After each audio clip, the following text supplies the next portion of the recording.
La lluvia caía como agujas sobre la piel descubierta de Mateo cuando tocó aquella puerta de madera maciza, con las manos temblando no solo por el frío de aquella noche de junio del 2003, sino por el miedo de estar donde claramente no pertenecía. Tenía 13 años, pero su cuerpo delgado y sus ojos hundidos lo hacían parecer menor, como si la vida ya le hubiera robado años que nunca vivió. Sus labios agrietados apenas podían articular las palabras que había ensayado 1000 veces en su cabeza mientras caminaba descalzo por las calles de Sao Paulo, esquivando los charcos que reflejaban las luces de neón de la ciudad que nunca dormía, pero que tampoco lo acogía. Solo quería un pedazo de pan, tal vez un vaso de agua, algo que calmara el dolor punzante en su estómago que no había conocido alimento en 2 días. Había escuchado de otros niños de la calle que en los condominios de lujo, a veces, las empleadas domésticas se compadecían y daban sobras. Nunca imaginó que al cruzar aquella puerta de seguridad, aprovechando la distracción del guardia, estaría cambiando el rumbo de su existencia para siempre. Mateo había crecido en las calles después de que su madre falleciera cuando él tenía apenas 8 años, víctima de una enfermedad que nunca tuvo nombre porque nunca tuvieron dinero para un médico que la diagnosticara. Su padre, un hombre que el alcohol había convertido en sombra, desapareció poco después, dejándolo solo en un mundo que masticaba y escupía a los vulnerables sin piedad. Aprendió a dormir en cajas de cartón bajo los puentes, a bañarse en las fuentes públicas antes del amanecer, a esquivar las miradas de desprecio de quienes cruzaban la calle al verlo. Había aprendido que su presencia incomodaba, que su pobreza era contagiosa a los ojos de muchos, que su hambre era culpa suya por haber nacido en el lugar equivocado. Pero aquella noche, con el estómago vacío y el alma más vacía todavía, tomó la decisión más valiente o más desesperada de su corta vida: cruzar las rejas doradas del condominio Jardins Imperiais, donde las mansiones se alzaban como castillos de otro mundo, protegidas por muros altos y cámaras que vigilaban cada sombra. La casa a la que se acercó era diferente de las demás. No tenía los jardines ostentosos con estatuas de mármol, ni las fuentes con querubines que escupían agua. Era elegante pero sobria, con plantas naturales y una iluminación cálida que se filtraba por las ventanas. Mateo no sabía que aquella era la residencia de Roberto Méndez, un empresario que había construido su fortuna desde abajo, que recordaba sus propios días de hambre y que, paradójicamente, estaba en ese momento volando de regreso de Nueva York tras cerrar un negocio importante, ajeno a lo que estaba por ocurrir en su propio hogar. Con el corazón latiéndole tan fuerte que parecía querer escapar de su pecho, Mateo levantó su mano sucia y tocó el timbre. 1 vez, 2 veces. Silencio. Volvió a tocar con más insistencia. Nada. La casa estaba vacía. La desesperación lo invadió como una ola. Miró a su alrededor y vio una ventana entreabierta en la parte trasera. No quería robar. Nunca había robado nada en su vida excepto sobras de basura. Pero el hambre tiene una voz más fuerte que la conciencia. Se deslizó a través de la ventana, cayendo torpemente sobre el piso de porcelana fría. Dentro, la casa era un museo de comodidades que Mateo nunca había imaginado. Pisos brillantes, muebles que parecían de revista, un olor a limpieza y a algo más, algo que después identificaría como la ausencia de miedo, como el aroma de una vida vivida sin la constante amenaza de la supervivencia. Caminó de puntillas hacia donde intuía que estaba la cocina, guiado más por el instinto que por el conocimiento. Cuando llegó, sus ojos se llenaron de lágrimas. Había una cesta de frutas sobre la mesa, pan en la alacena, queso en el refrigerador. Tomó una manzana con manos temblorosas y le dio una mordida que supo a gloria, las lágrimas corriendo por sus mejillas sucias mientras masticaba. Comió como animal hambriento, sin pensar, sin saborear realmente, solo llenando el vacío. Después encontró un sofá en la sala y por primera vez en meses se permitió cerrar los ojos sin miedo, sin frío, sin el ruido constante de la calle. Lo que Mateo no sabía era que doña Beatriz, la vecina de la mansión contigua, una mujer de 60 años cuyo único entretenimiento era vigilar las vidas ajenas desde detrás de sus cortinas de encaje, había visto su sombra escabulléndose en la casa de Roberto. Con el teléfono ya en la mano, marcó al condominio con voz escandalizada, exigiendo que llamaran a la policía inmediatamente porque un ladrón, un delincuente peligroso, había invadido la propiedad de su vecino. No importó que el guardia le dijera que tal vez era solo un error, que tal vez debían esperar. Doña Beatriz insistió, amenazó con llamar a la prensa, con hacer un escándalo. Y así, En cuestión de 20 minutos, 2 patrullas con sirenas apagadas pero luces encendidas se estacionaron frente a la casa de Roberto Méndez, atrayendo la curiosidad mórbida de otros vecinos que salieron en batas de seda y pantuflas de diseñador a presenciar el espectáculo. Mateo despertó con el estruendo de la puerta siendo derribada, con gritos de hombres ordenándole que levantara las manos, con linternas cegándolo. Su primer instinto fue encogerse, hacerse pequeño, invisible, como había aprendido a hacer en las calles. Pero manos rudas lo agarraron por el brazo, lo levantaron del sofá, lo arrastraron hacia afuera. El oficial a cargo, un hombre corpulento de unos 40 años con bigote grueso y ojos duros llamado Sargento Oliveira, lo miró con el desprecio reservado para quienes considera menos que humanos. «Mira nada más lo que tenemos aquí», escupió las palabras. «Un ratero de porquería profanando la casa de gente de bien». Mateo intentó explicar, las palabras saliendo atropelladas de su boca, que solo tenía hambre, que no había robado nada, que iba a irse. Pero cada palabra era interrumpida por un empujón, por un insulto. «Hambre, los de tu clase siempre tienen hambre de lo ajeno. Deberías estar agradecido de que no te meta una paliza aquí mismo». Afuera, bajo la luz artificial de los postes de alumbrado y las miradas acusadoras de los vecinos que se habían congregado como buitres, Mateo fue exhibido como trofeo. Doña Beatriz estaba en primera fila, con los brazos cruzados sobre su pecho y una sonrisa de satisfacción en sus labios pintados. «Ven, les dije que era peligroso. Estos delincuentes juveniles son lo peor, hay que sacarlos de las calles». Otro vecino, un hombre con cabello teñido y reloj de oro, agregó: «Es culpa del gobierno, dejan que esta gentuza ande suelta. Deberían llevarlos a todos a un reformatorio». Mateo sentía cada palabra como una bofetada. El sargento Oliveira lo tenía agarrado del cuello de su camiseta rasgada, levantándolo casi en puntas de pie. «Mírame cuando te hablo, basura. ¿Qué más robaste? ¿Dónde tienes escondidas las joyas?» Mateo lloraba abiertamente ahora, las lágrimas dejando caminos limpios en sus mejillas sucias. «No robé nada, señor, lo juro. Solo comí una manzana. Tenía mucha hambre. No volveré a hacerlo». Fue en ese momento exacto, cuando el sargento levantaba su mano para abofetear al niño, cuando los faros de un Audi negro iluminaron la escena. Roberto Méndez acababa de llegar del aeropuerto, todavía con su traje de viaje y la maleta en el maletero. Había visto las luces de las patrullas desde la entrada del condominio y aceleró el paso, una sensación de urgencia creciendo en su pecho. Cuando bajó del auto y vio la imagen frente a él, un niño delgado como rama seca siendo maltratado por un oficial mientras vecinos miraban con aprobación, algo dentro de él se rompió.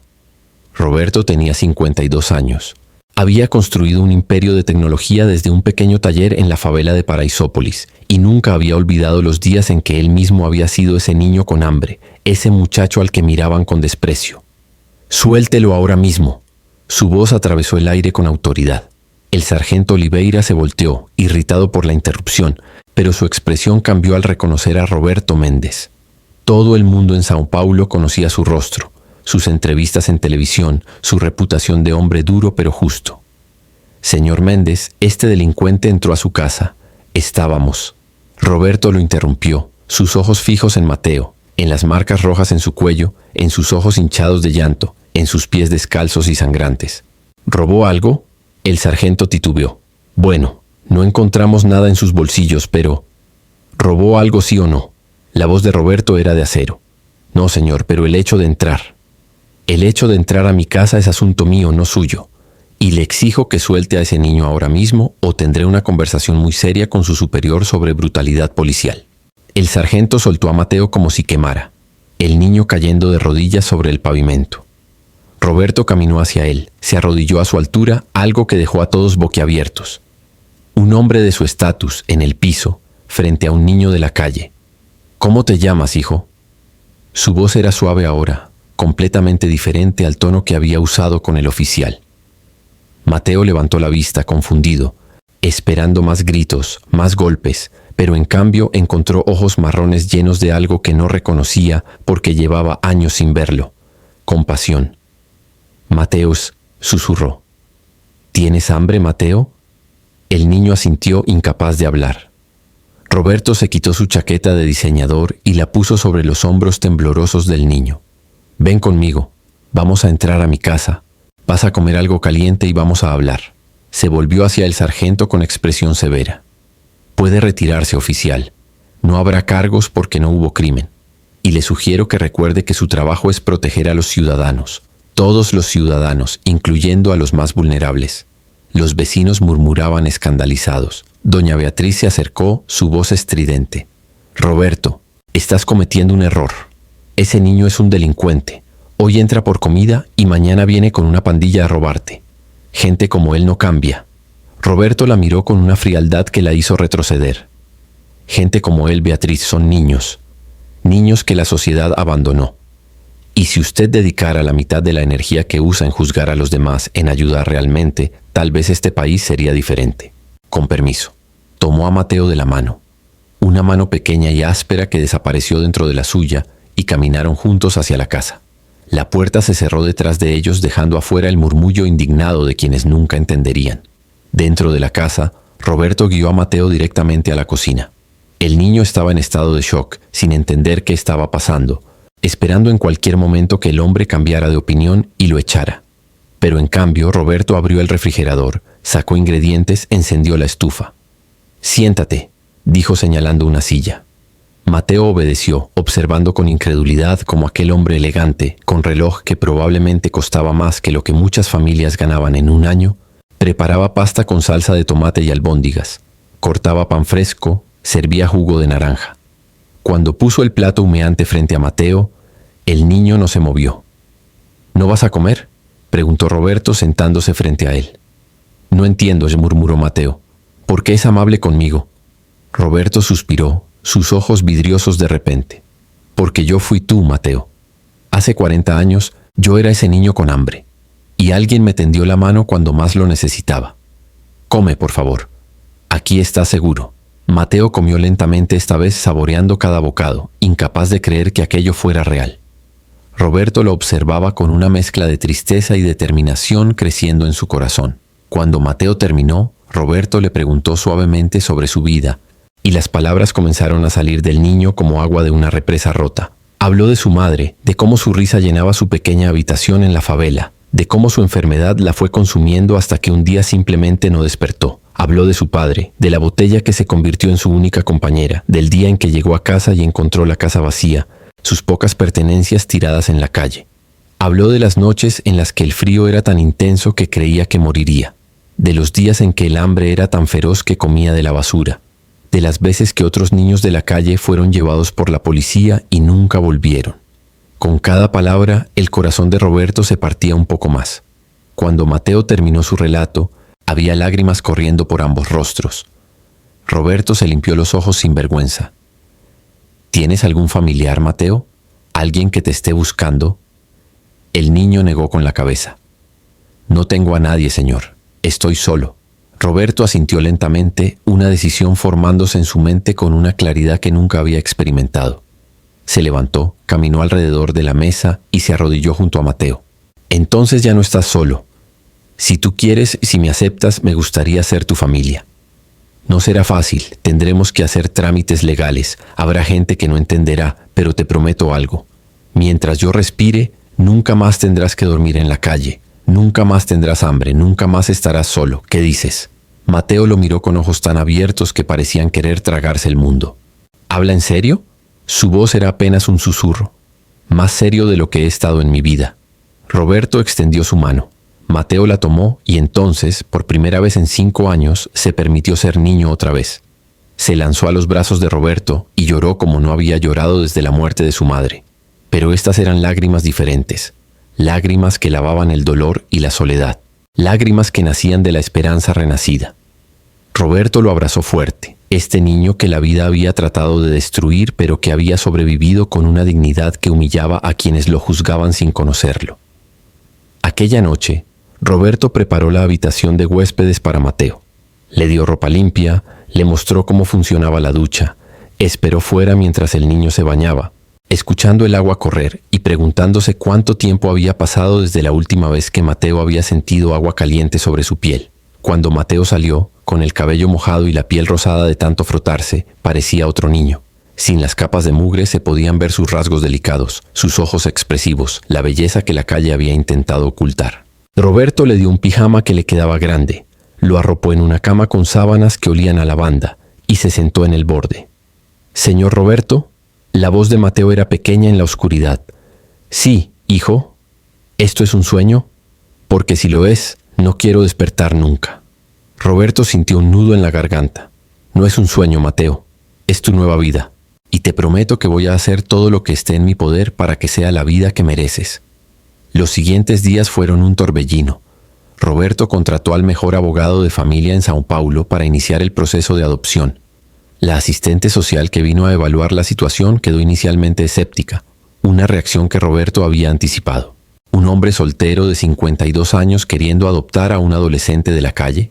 Pero cuando vio la transformación en Mateo, cuando vio cómo el niño miraba a Roberto con adoración y respeto, cuando vio la casa llena de libros que Roberto ya había comprado para el nivel escolar de Mateo, cuando escuchó los planes detallados que Roberto había trazado para la educación, salud y bienestar del niño, su escepticismo se derritió. «Es usted una persona inusual, señor Méndez», le dijo. En el buen sentido. Mateo fue llevado al médico y al dentista por primera vez en su vida. Los resultados fueron desgarradores: desnutrición crónica, anemia severa, 3 costillas que habían sanado mal de fracturas antiguas, dientes que necesitaban trabajo extenso. Pero el doctor también notó algo más: una resiliencia extraordinaria, un espíritu que la adversidad no había podido quebrar. «Este niño es un luchador», le dijo a Roberto. «Con cuidado adecuado se recuperará completamente». Y así fue. Con 3 comidas al día, vitaminas, atención médica, el cuerpo de Mateo comenzó a cambiar. Su rostro se llenó. Sus ojos recuperaron el brillo. Creció 3 centímetros en el primer mes. Pero la transformación más dramática era interna. Las pesadillas que lo despertaban gritando cada noche comenzaron a espaciarse. La desconfianza en sus ojos cuando alguien se acercaba empezó a desvanecerse. La forma en que se encogía esperando golpes se transformó en postura erguida. Roberto inscribió a Mateo en una escuela privada de calidad, no la más ostentosa, sino una conocida por su enfoque humanista y su excelencia académica. El primer día fue aterrador para Mateo. Nunca había ido a una escuela de verdad, solo a clases informales que algunas ONGs daban en las plazas. Sabía leer y escribir torpemente, pero estaba años atrás del nivel de sus compañeros. Roberto contrató tutores que venían a casa cada tarde. Mateo estudiaba con una ferocidad que asombraba a todos, levantándose antes del amanecer para repasar lecciones, quedándose despierto hasta medianoche con libros abiertos. «No tienes que matarte estudiando», le decía Roberto con suavidad. «Tienes tiempo». Pero Mateo negaba con la cabeza. «No, papá». Y cada vez que usaba esa palabra, el corazón de Roberto se expandía. «Necesito demostrarle a usted y al mundo que valgo la pena, que su fe en mí no fue un error». La adopción fue finalizada 6 meses después, en una ceremonia en el tribunal que fue simple pero profundamente emotiva. El juez, un hombre mayor con reputación de ser duro, sonrió cuando declaró que Mateo Silva oficialmente se convertiría en Mateo Méndez. «Es un privilegio ver este tipo de casos», dijo, «donde el amor triunfa sobre las circunstancias». Cuando salieron del tribunal, con el certificado de adopción en mano, Roberto se arrodilló frente a Mateo en los escalones. «Ahora es oficial. Eres mi hijo y yo soy tu padre. Para siempre». Mateo se lanzó a sus brazos y ambos lloraron sin importarles quién los viera. Pero no todo fue fácil. Los vecinos del condominio, especialmente doña Beatriz y su círculo, nunca aceptaron la situación. Hacían comentarios pasivo-agresivos cuando veían a Mateo, murmuraban cuando pasaba, se aseguraban de que sus hijos no jugaran con él. Mateo intentaba no demostrarlo, pero Roberto veía el dolor en sus ojos cada vez que era excluido. Una tarde, después de que Mateo llegara a casa llorando porque los niños del condominio lo habían llamado el proyecto de caridad de Roberto y se habían negado a dejarlo jugar fútbol con ellos, Roberto tomó una decisión. Vendió la casa en el Jardins Imperiais y compró una hermosa residencia en un barrio más discreto, rodeado de familias diversas y personas que valoraban el carácter sobre el apellido. «No vamos a vivir donde no eres valorado», le dijo a Mateo. «La familia elige dónde y cómo vivir, y nosotros elegimos ser felices». En la nueva casa Mateo floreció de verdad. Hizo amigos en la escuela, niños que lo aceptaban por quien era, no por su pasado. Se unió al equipo de fútbol y descubrió que era extraordinariamente rápido. Encontró una pasión por las matemáticas que sorprendió a sus profesores. Pero más que nada encontró seguridad en el amor incondicional de Roberto. Cada noche cenaban juntos, compartiendo sus días. Roberto le enseñaba sobre negocios, sobre integridad, sobre la importancia de recordar de dónde vienes para saber hacia dónde vas.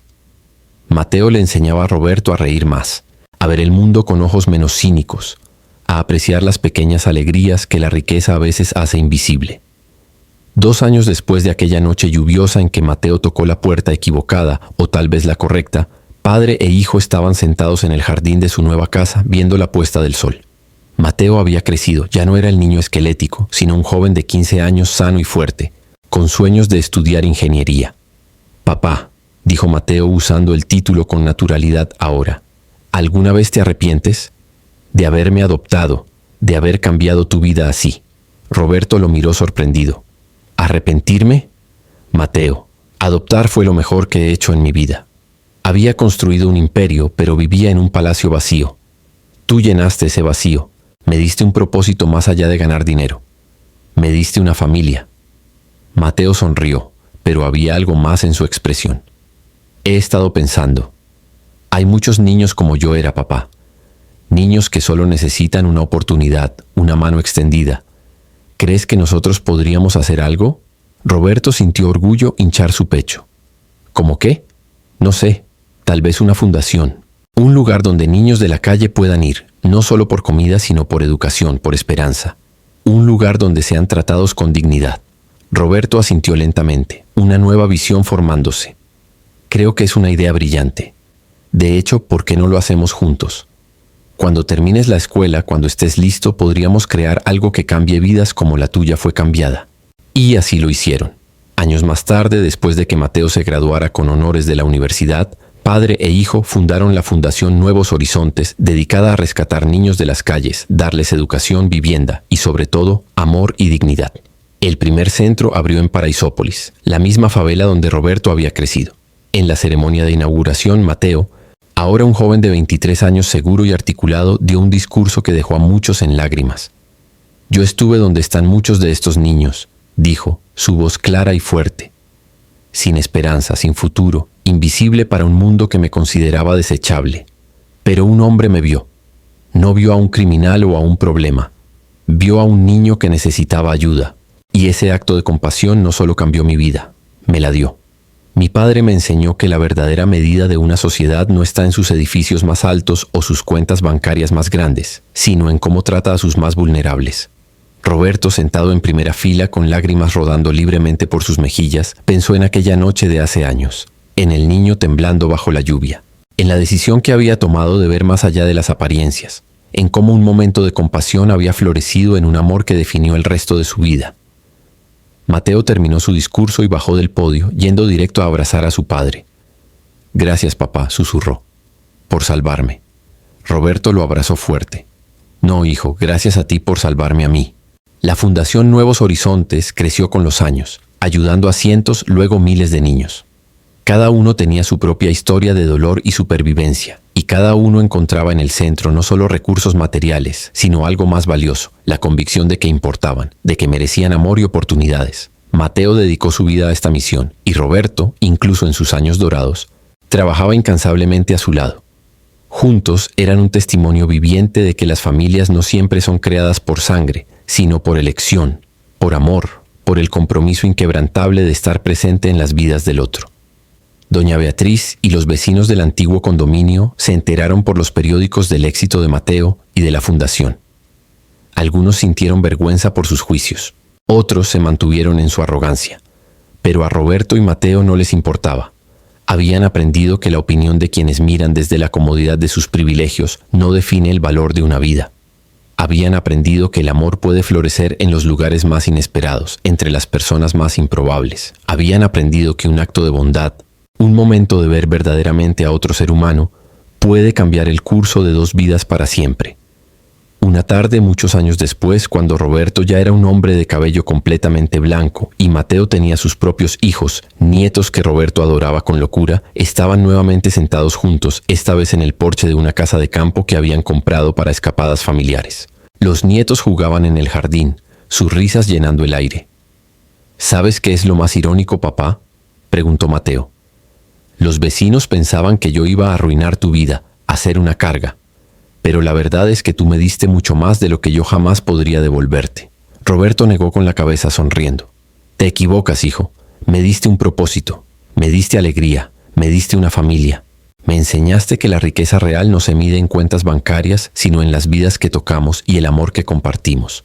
Si acaso, estamos en paz.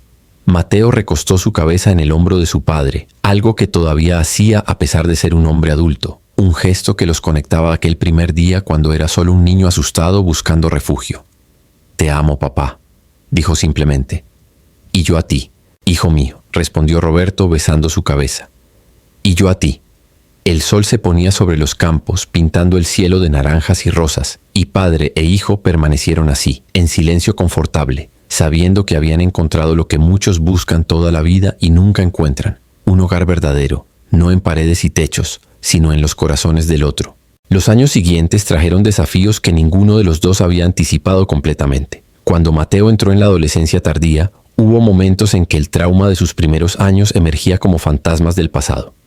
Había noches en que despertaba empapado en sudor, gritando por su madre, reviviendo el día en que la encontró fría e inmóvil en su colchón raído. Roberto aprendió a simplemente estar ahí, sentado en el borde de la cama, sosteniendo la mano de su hijo hasta que las sombras retrocedían y Mateo podía volver a respirar.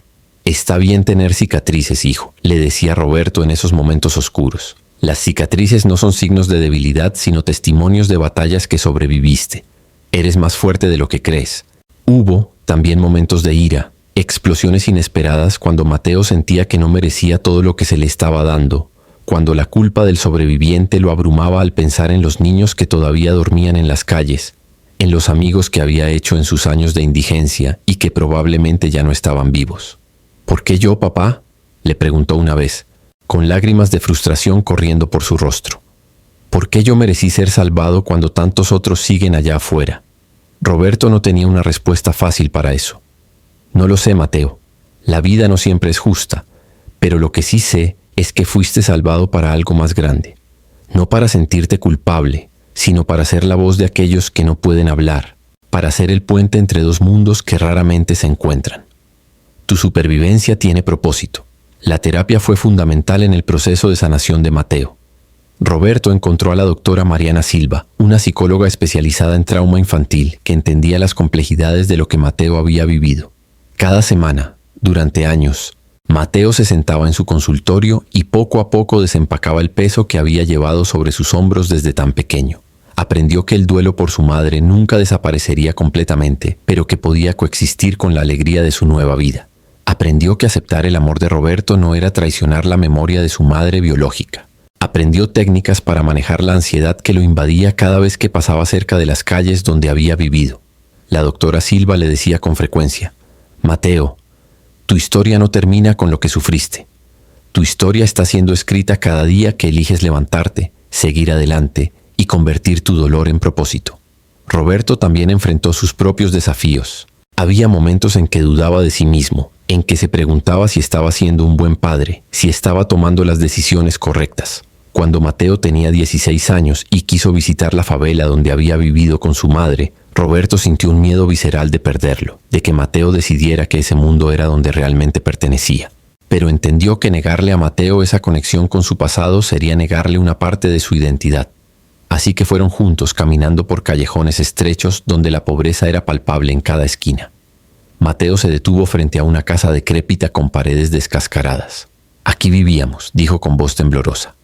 «En ese cuarto de ahí mi mamá me cantaba antes de dormir. Era tan pequeño, pero para nosotros era todo». Roberto puso su brazo alrededor de los hombros de Mateo. «Ella te amaba. Y sé que estaría orgullosa del hombre en que te estás convirtiendo». En esa misma visita, Mateo se encontró con dona Conceição, una mujer mayor que había sido vecina de su madre. Cuando ella lo reconoció, sus ojos se llenaron de lágrimas. «Pequeño Mateo, pensé que habías muerto, hijo. Todos pensamos eso cuando desapareciste». Mateo le contó brevemente su historia y la mujer miró a Roberto con gratitud infinita. «Que Dios lo bendiga, señor. La madre de este niño era un ángel. Trabajaba 2-3 empleos para darle de comer. Cuando enfermó yo traté de ayudar, pero era tan orgullosa, no quería caridad. El día que murió, Mateo lloró sobre su cuerpo hasta que no le quedaron más lágrimas. Ver que sobrevivió, que encontró un hogar, es un milagro». Esas palabras se grabaron en el corazón de Roberto, un recordatorio del camino que Mateo había recorrido, de la madre que lo había amado fieramente hasta su último aliento. La graduación de Mateo de la preparatoria fue un momento que Roberto nunca olvidaría. Mateo no solo se graduó, lo hizo como orador de su generación, con un promedio impecable y aceptaciones de las mejores universidades del país. Cuando subió al podio para dar su discurso, vestido con su toga y birrete, Roberto sintió que su corazón podría explotar de orgullo. Mateo habló de resiliencia, de segundas oportunidades, de cómo la educación había sido su salvación. Hace 6 años, dijo con voz clara que llegaba a cada rincón del auditorio. Yo era un niño sin nombre, sin futuro, invisible. Hoy estoy aquí porque un hombre decidió ver más allá de la suciedad y los harapos. Decidió ver potencial donde otros veían solo problemas. Mi padre, y su voz se quebró ligeramente en esa palabra, me enseñó que nuestras circunstancias no definen nuestro destino. Que con amor, apoyo y oportunidades, cualquier niño puede florecer. Dedico este logro a él y a mi madre, María Silva, quien me dio la vida y me enseñó en sus pocos años conmigo que el amor es lo único que realmente importa. Después de la ceremonia, mientras familiares y amigos se congregaban para celebrar, Roberto y Mateo encontraron un momento a solas. «Estoy tan orgulloso de ti», dijo Roberto, su voz espesa de emoción. «No solo por tus logros académicos, aunque son extraordinarios, sino por el hombre que eres. Tu compasión, tu humildad, tu determinación de usar tus bendiciones para ayudar a otros. Eso es lo que realmente importa». Mateo abrazó a su padre fuertemente. «Nada de esto sería posible sin ti. Me diste más que una casa y educación. Me diste dignidad. Me diste la creencia de que yo importaba. La universidad trajo nuevos desafíos y crecimiento».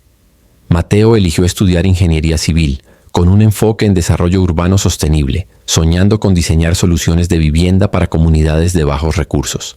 Durante sus años universitarios nunca perdió contacto con sus raíces.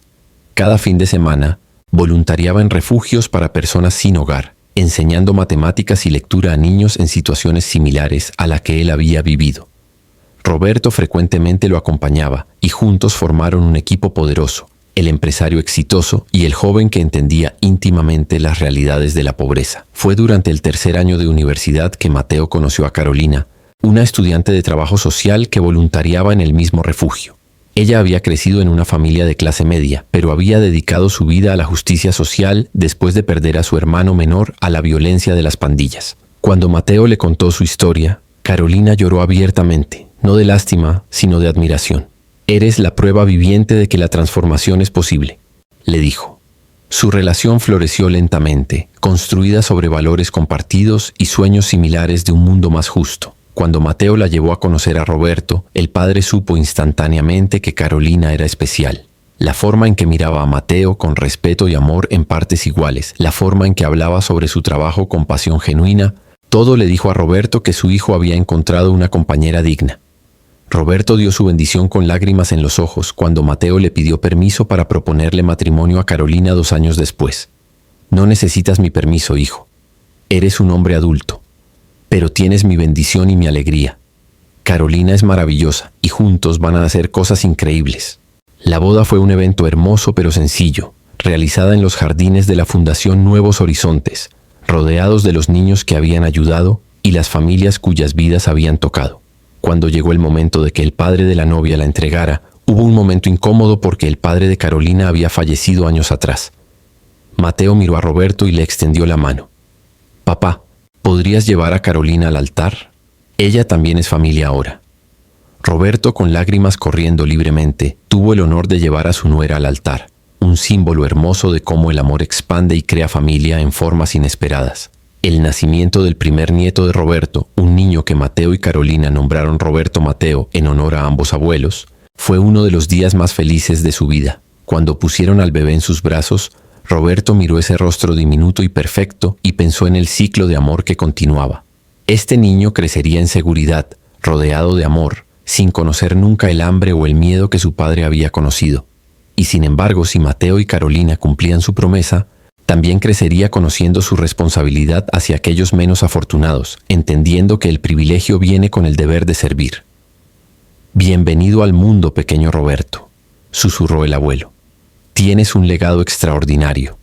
Tu padre es el hombre más valiente que conozco, y tú cargarás ese nombre con honor». Los años pasaron como páginas volteadas suavemente. La Fundación Nuevos Horizontes se expandió a 5 ciudades, ayudando a más de 10.000 niños anualmente. Mateo se convirtió en un vocero nacional sobre derechos de los niños, invitado a hablar en conferencias internacionales, consultado por políticos sobre reformas de bienestar infantil. Pero nunca perdió su humildad, nunca olvidó de dónde venía. Cada niño que llegaba a la fundación era recibido por Mateo personalmente, y él se aseguraba de que supieran: yo fui tú, entiendo tu dolor, y te prometo que aquí encontrarás esperanza. Roberto, ahora en sus 70, comenzó a reducir su ritmo, pasando más tiempo con sus nietos y dejando que Mateo tomara más responsabilidades en la fundación. Pero su mente seguía aguda, su pasión intacta. Una tarde, mientras jugaba con su nieto de 5 años en el jardín, el pequeño Roberto le preguntó: «Abuelo, ¿por qué papá siempre dice que tú lo salvaste?». Roberto pensó cuidadosamente su respuesta. «Tu papá y yo nos salvamos mutuamente, pequeño. Yo estaba solo, viviendo una vida exitosa pero vacía. Tu papá necesitaba amor y seguridad. Cuando nos encontramos, ambos encontramos lo que faltaba. Esa es la magia del amor.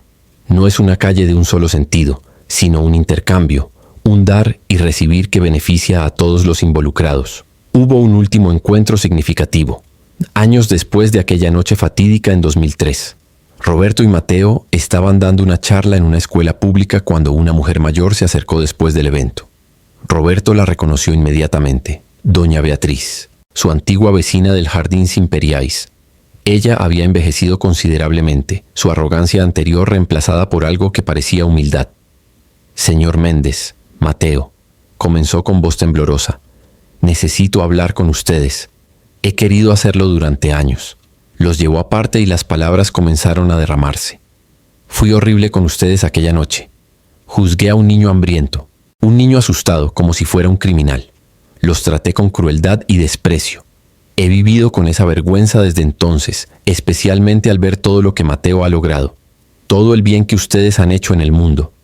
No espero perdón, solo quería que supieran que me equivoqué terriblemente y que lo lamento profundamente». Mateo intercambió una mirada con Roberto, una conversación silenciosa pasando entre ellos. Entonces, para sorpresa de la mujer, Mateo sonrió gentilmente. «Doña Beatriz, todos cometemos errores. Todos juzgamos a veces basados en el miedo o la ignorancia. Lo que importa es que reconozca eso y busque cambiar. Está perdonada». Las lágrimas corrieron por las mejillas arrugadas de la mujer. «Ustedes son mejores personas de lo que yo merezco. Gracias». Mientras se alejaba, Roberto puso su brazo alrededor de Mateo. «Estoy orgulloso de ti, hijo. El perdón es una de las virtudes más difíciles». Mateo asintió. «Me enseñaste que la amargura solo nos envenena a nosotros mismos. Ella tiene que vivir con sus acciones, pero yo no tengo que vivir con resentimiento». Hubo otro momento que marcó profundamente a ambos, un encuentro que cerró un círculo que había quedado abierto durante años. Mateo tenía 28 años cuando recibió un mensaje en las redes sociales de la fundación. Era de un hombre que se identificaba como Miguel Silva, quien afirmaba ser hermano menor de la madre de Mateo. El mensaje era breve pero cargado de emoción. «He buscado a mi sobrino Mateo durante años. Vi tu historia en las noticias y reconocí el nombre de mi hermana María. Por favor, si eres tú, contáctame. Tengo fotos y recuerdos de tu madre que me gustaría compartir contigo». Mateo leyó el mensaje una y otra vez, sus manos temblando. Roberto estaba con él cuando llegó el mensaje y vio el impacto inmediato en el rostro de su hijo. «¿Qué sucede?». Mateo le mostró la pantalla, incapaz de hablar. Después de verificar cuidadosamente la identidad de Miguel, acordaron encontrarse en un café neutral. Mateo estaba nervioso como nunca lo había estado, ni siquiera en sus exámenes universitarios más importantes. Roberto insistió en acompañarlo, no como padre protector, sino como apoyo silencioso. Cuando Miguel entró al café, la semejanza con María era innegable. Tenía los mismos ojos expresivos, la misma estructura facial delicada. Era un hombre de unos 40 años, vestido modestamente, con manos trabajadoras y una sonrisa nerviosa. «¿Mateo?». Su voz se quebró al decir el nombre. Mateo se levantó y por un momento ambos simplemente se miraron, dos extraños unidos por sangre y pérdida. Entonces Miguel abrió sus brazos y Mateo se permitió ser abrazado por este tío que nunca había conocido. Miguel contó su historia entre lágrimas y café frío. Había sido apenas un adolescente cuando María murió, viviendo en otro estado con su padre, el abuelo de Mateo, que había abandonado a María y a su madre años atrás.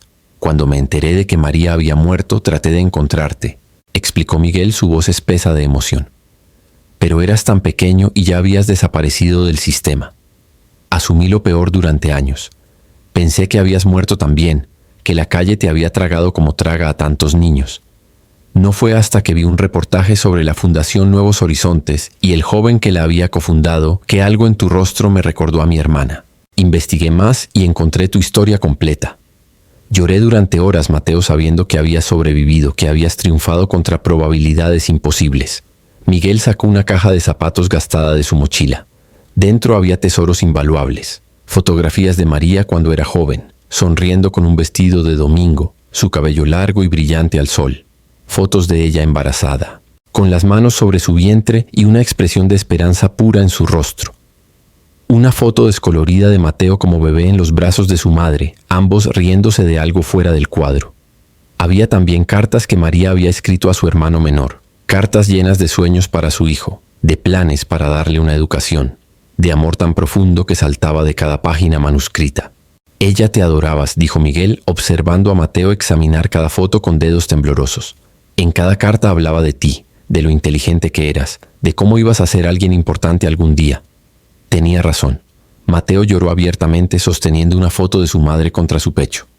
Roberto, sentado cerca pero dándoles espacio, también tenía lágrimas en los ojos. Ver a su hijo reconectar con esta parte de su historia, con la mujer que le había dado vida y amor en sus primeros años, era hermoso y desgarrador al mismo tiempo. Ella estaría tan orgullosa de ti, continuó Miguel. Todo lo que has logrado, todo lo que has superado, el hombre en que te has convertido. Y este señor miró a Roberto con gratitud profunda, quien te dio una segunda oportunidad, quien vio en ti lo que mi hermana siempre supo que estaba ahí. No tengo palabras suficientes para agradecerle, señor Méndez. Roberto negó con la cabeza, su voz ronca de emoción. No hay nada que agradecer. Mateo es mi hijo y su madre le dio el fundamento de bondad y fuerza sobre el cual pudimos construir. Ella es la verdadera heroína de esta historia. Los tres hombres se quedaron en ese café durante horas, reconstruyendo una historia familiar fragmentada. Miguel compartió memorias de María, de cuando eran niños, de cómo ella siempre protegía a su hermano menor, de su risa contagiosa y su determinación férrea. Mateo compartió sus propios recuerdos, más borrosos pero preciosos, de canciones de cuna y abrazos que olían a jabón barato y amor ilimitado. Y Roberto escuchó, absorbiendo estas piezas del rompecabezas que era el pasado de su hijo, entendiendo mejor de dónde venía la fortaleza de Mateo. Desde ese día Miguel se convirtió en parte de la familia extendida. No con frecuencia invasiva, pero sí con presencia constante, viniendo a cenas familiares, celebraciones de cumpleaños, conociéndola a Carolina y a los niños. Les enseñó a los nietos de Roberto sobre su abuela María, manteniendo viva su memoria de maneras que Mateo solo nunca podría. Trajo consiste tradiciones familiares, recetas que María solía cocinar, historias que llenaban los espacios en blanco en la historia de Mateo. Y en ese proceso de reconexión, algo sanó en Mateo que ni siquiera sabía que necesitaba sanar. Pero la vida, en su sabiduría cruel, también trae pérdidas. Cuando Roberto cumplió 75 años, comenzó a mostrar señales de que su cuerpo finalmente estaba cobrando la factura de años de trabajo intenso y estrés. Fue diagnosticado con una enfermedad cardíaca que, aunque manejable, era un recordatorio de su mortalidad. Mateo se aterrorizó ante la idea de perder a su padre, el hombre que había sido su roca, su guía, su héroe. «No estoy listo para perderte», le confesó una noche después de una visita al cardiólogo. Roberto tomó el rostro de su hijo entre sus manos, ya no tan fuertes como antes, pero todavía cálidas y tranquilizadoras. «Mateo, nadie está nunca listo, pero escúchame bien. He vivido más plenamente en los años que he sido tu padre que en todas las décadas anteriores. Me has dado alegría, propósito, una razón para levantarme cada mañana. Cuando llegue mi momento, y no será hoy ni mañana, me iré en paz sabiendo que dejé un legado que continuará a través de ti». Roberto vivió otros 5 años buenos después de ese diagnóstico. Años llenos de momentos preciosos. Vio a su nieto mayor, el pequeño Roberto, comenzar la escuela. Vio a Carolina dar a luz a una niña que nombraron María, en honor a la madre de Mateo. Bailó en el quinceañero de su nieta mayor. Cortó el listón en la inauguración de 2 nuevos centros de la fundación. Cada día era un regalo que no daba por sentado. Mantenía en su billetera una foto de aquella primera noche con Mateo, el niño asustado durmiendo en el sofá, un recordatorio de dónde habían comenzado y cuán lejos habían llegado juntos. Cuando finalmente Roberto falleció, Fue en su casa, rodeado de amor. Mateo estaba sosteniendo su mano, Carolina estaba en el otro lado, y los niños habían venido a despedirse de su abuelo. Sus últimas palabras fueron para Mateo. Gracias, hijo mío, por darme la familia más hermosa. Te amo. Cuida de ellos. Continúa nuestro trabajo. Hazme sentir orgulloso. Y entonces, con una última respiración suave, Roberto Méndez partió de este mundo, dejando un vacío imposible de llenar, pero también un legado tan poderoso que resonaría durante generaciones. El funeral fue masivo. No solo familia y amigos cercanos, sino cientos de niños y ahora adultos jóvenes cuyas vidas había tocado la fundación. Todos vestidos de blanco según la petición de Roberto, quien había especificado que no quería luto, sino celebración de una vida bien vivida. Mateo dio el elogio, aunque tuvo que parar varias veces para recomponerse. Mi padre, comenzó, y su voz se quebró inmediatamente en esa palabra que nunca perdería su poder. No fue mi padre por sangre, pero fue mi padre en todas las formas que importan. Me enseñó que la familia es elección, que el amor es acción, que cada vida tiene valor inherente sin importar de dónde venga. Me salvó de la calle, sí, pero más importante, me enseñó a salvarme a mí mismo, a creer en mi propio valor, a soñar más allá de lo que mis circunstancias sugerían posible. Mateo habló de la noche en que se conocieron, de cómo Roberto había arriesgado su reputación y comodidad para defender a un niño desconocido. Habló de las miles de noches en que Roberto había estado ahí, en las buenas y en las malas, en las victorias pequeñas y los fracasos devastadores. Habló de cómo Roberto nunca le permitió usar su pasado como excusa, pero tampoco lo dejó olvidar de dónde venía. Me enseñó el equilibrio imposible de estar orgulloso de cuánto he superado sin ser definido por ello.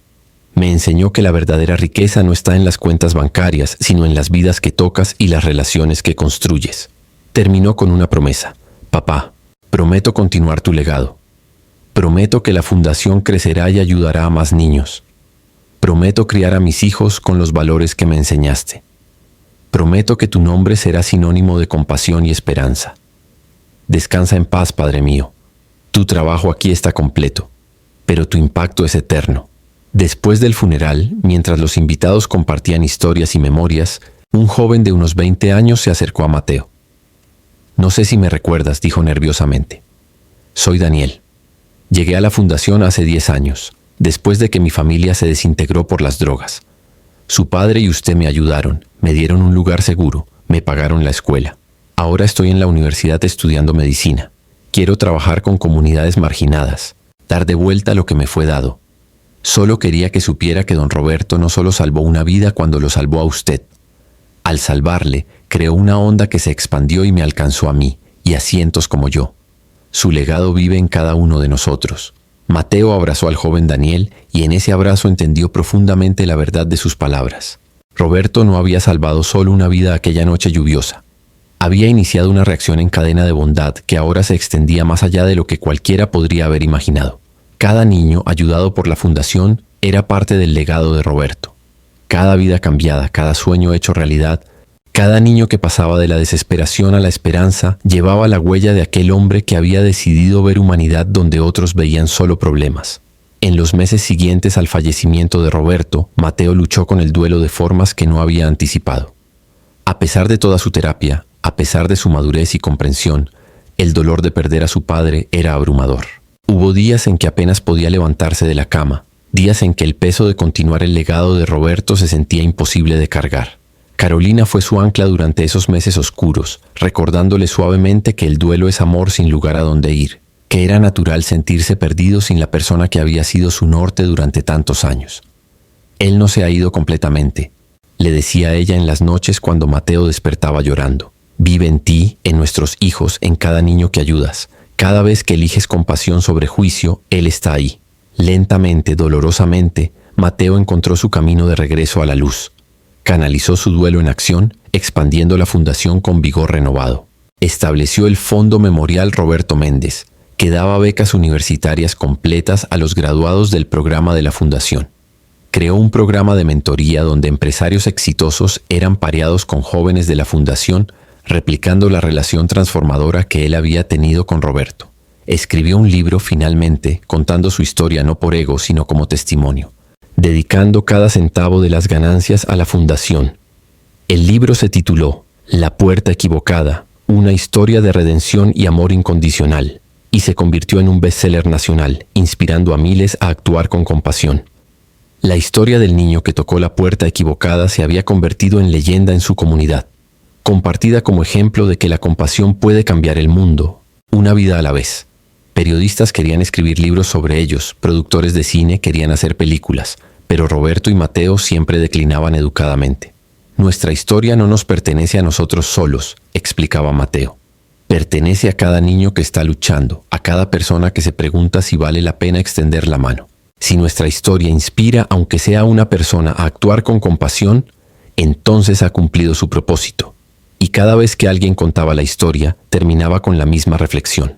En aquella noche lluviosa de 2003, 2 vidas fueron salvadas, la del niño que encontró un padre y la del hombre que encontró un hijo. Y en ese encuentro improbable, ambos descubrieron que el amor no conoce fronteras de clase, que la familia se crea en los actos cotidianos de cuidado y compromiso, y que nunca es demasiado tarde para empezar de nuevo, para ver la humanidad en el otro, para elegir la compasión sobre el juicio, para construir puentes donde otros construyen muros.